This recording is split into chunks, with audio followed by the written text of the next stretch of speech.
One thing is consistent throughout the history of innovation. It is our fear of the new.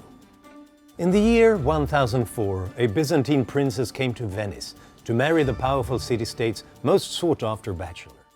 But due to her strange customs, the wedding became a scandal. Venetians found her decadent. Priests thought that she had offended God. When she died of the plague 2 years later, an influential cardinal said that it was a divine justice for her crime. That was a bit much, because you know what her crime was? She did not like to eat food with her hands, so at the wedding she used a strange exotic novelty brought from the East. It was the fork.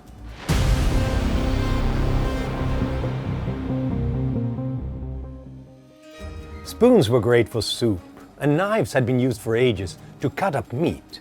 But then the pieces had to somehow make their way into your mouths. You could place meat on the tip of a sharp knife, but that was difficult and dangerous. Asian chopsticks never took off in Europe, where food was served in larger pieces, so as late as the 18th century, our ancestors ate with their natural forks, that is, their hands, sometimes using old pieces of bread to push the food in the right direction. It took some 700 years before the individual table fork was accepted in Western and Northern Europe. The Italians were early adopters because, how else do you eat pasta anyway? But others resisted. As late as 1825, President John Quincy Adams upset Americans when he introduced forks at a White House table setting. Some said this was the end of the American way of life. How could something so useful and hygienic seem so dangerous? Well, the story of the fork demonstrates that we are simply resistant to change, naturally hostile to behavior that doesn't conform to our own.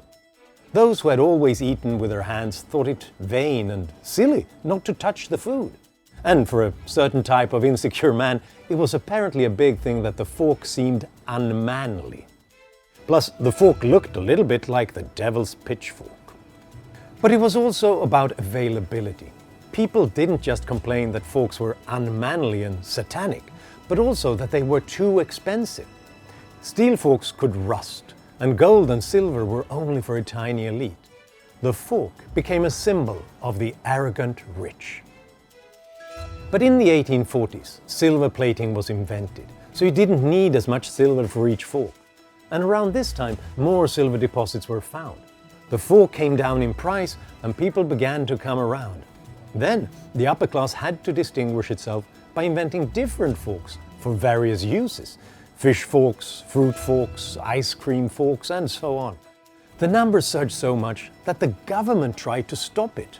In 1925, Secretary of Commerce Herbert Hoover actually decreed that dinner sets could have a maximum of 55 pieces. Manners change with the technology.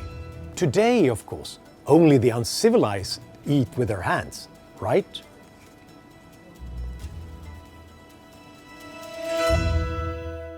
Hey, check out these other great videos from Free to Choose Network. And don't forget to subscribe to our channel to get updated on episodes of New and Improved with me, Johan Norberg.